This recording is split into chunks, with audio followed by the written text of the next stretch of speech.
This is a great way to be spending my Friday night, eh? A 29-year-old man who's fucking stuck in his house on a Friday evening. What a great life I seem to be living at present, eh? And it's great. However, I just kind of want to bring people's attention to something that I spoke about before, or a person that I spoke about before. Obviously, I made a video a wee while ago about John Davidson when he passed, and I did the same thing for Nostradamus, aka John, you know, and it wasn't set in stone in terms of whether or not John had succumbed to his illness, cancer.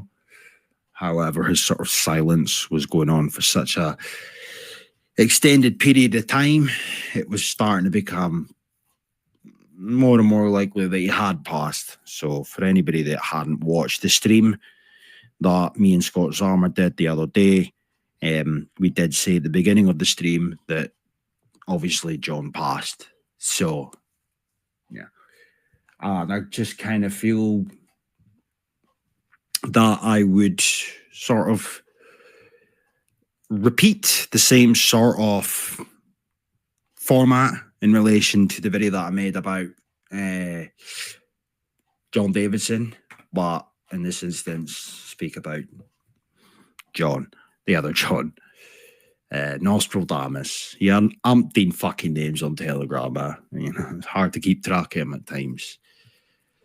But I just want to speak about the guy behind the avatars and whatnot. Even this video here, by the way, and I'm not playing the video, but, you know, this is his YouTube channel, but this video here, stage 4 lung cancer with widespread, which has gone into his ribs, his spine, etc., etc. Even just looking at that, the image on screen is somewhat disheartening, given the fact that I remember John from way back in the day, and he was an absolute fucking unit, you know what I mean? Kent was pretty fucking well built. But regardless, we're going back to like maybe mid 2020 when I first joined Telegram back in the day. And one of the first people that I ever got speaking to back then was him. Him and the woman who ended up being the mother of my child. You know, the three of us would just shoot the shit in umpteen chats and whatnot. And over time, the pair of us became pretty close pretty quickly. You know, within a matter of months. And as things went about south between me and the mother of my child, me and him grew closer. No homo. I'm just meaning that, like, it was him that I would sort of fucking vent my concerns, vent my frustrations, vent to him in general, you know? And obviously, as time went on, obviously made other friends and whatnot, you know, Scott Sarmer, No Chance back in the day, etc. DDJ, there's a myriad of different people that I met online. However, it was always Nostradamus back in the day.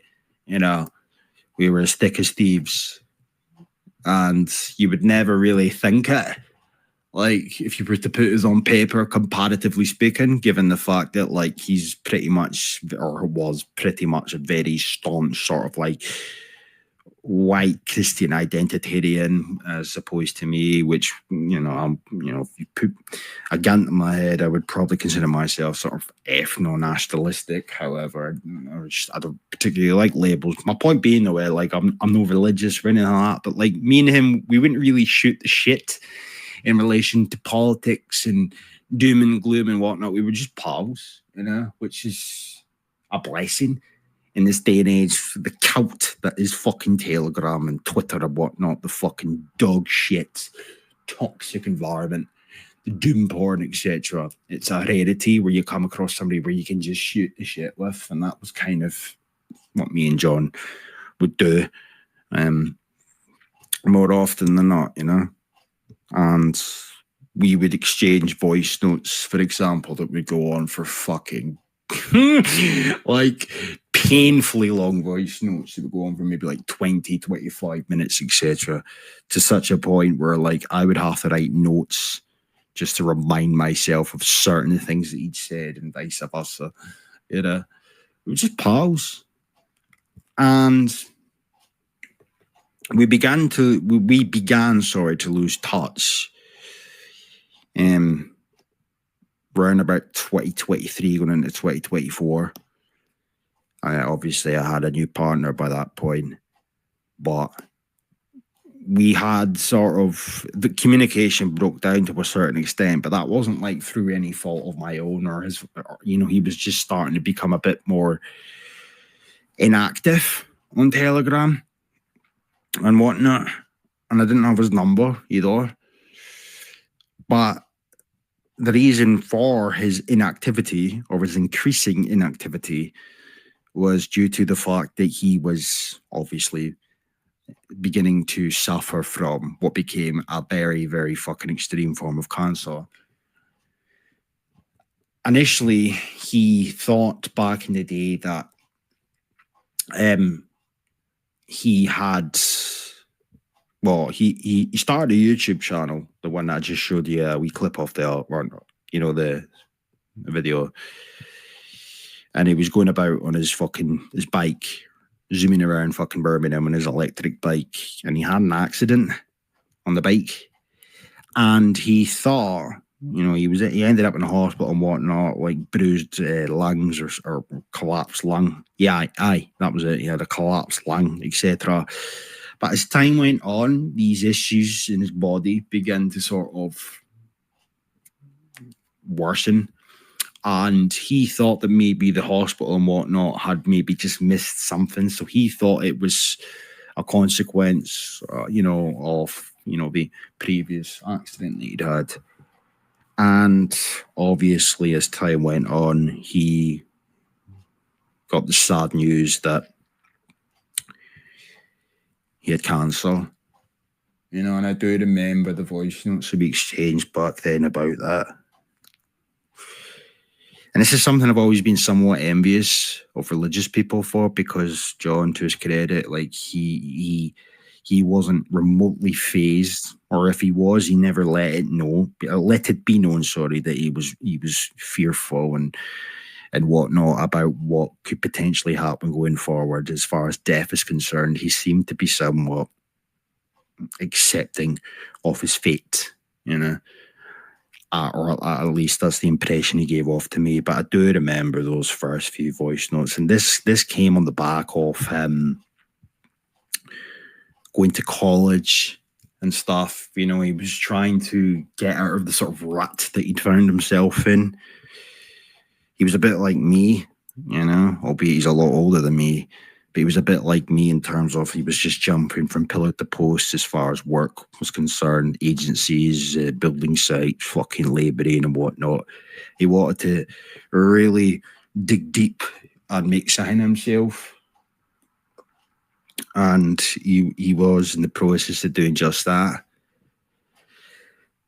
And then obviously the bombshell hit in terms of him ended up with cancer. He leaves behind a daughter who he thought the fucking world of. And it's fucking sad, because he, as I say, he disappeared off Telegram as 2024 went on. And I didn't have any other way of communicating with him. And then his silence became pretty apparent. And it wasn't until in the last few months we were able to fucking find out concrete proof-wise that he has passed now. All I can say, for those that knew him, then, I don't need to sort of remind you of the person that he was. But for those who don't or didn't know him even, all I'm saying is that out of the few people over the years that I've met, not mate, but or I've come into contact with, I guess, like in an online setting. He was very much up there in terms of fucking just a really good dude, for lack of better terminology. He was very, very loyal, and I used to consider him in an online setting as like my best friend on the internet back in the day, and I just wish that I had been there as times got worse for him. But it was his choice to sort of distance himself away from the internet. And I don't blame him for that. But I do wish that I could have tried to sort of repay the favour. Because he was always there for me back in the day. And one of the fucking funniest cunts I ever came across. I think it was partly due to his accent. Secondly, though, like as time went on and our voice notes got longer and longer, and he had quite a bad memory, so quite often he would stop his voice notes. 2 minutes, mate. Need to listen back and see what you've said there, and then he would start. Right, yeah, right, okay, blah blah blah. Point being, though, really fucking good dude. One of my oldest friends that I met in these spheres, and it's a crying shame he's gone. Truly is. So, yeah. So I can really say he does leave behind a daughter. And I just hope that his daughter's all right, He did think the world of her. And, yeah. Anyway. Rest in peace, John, mate. Truly were a brother to me, mate. Adios.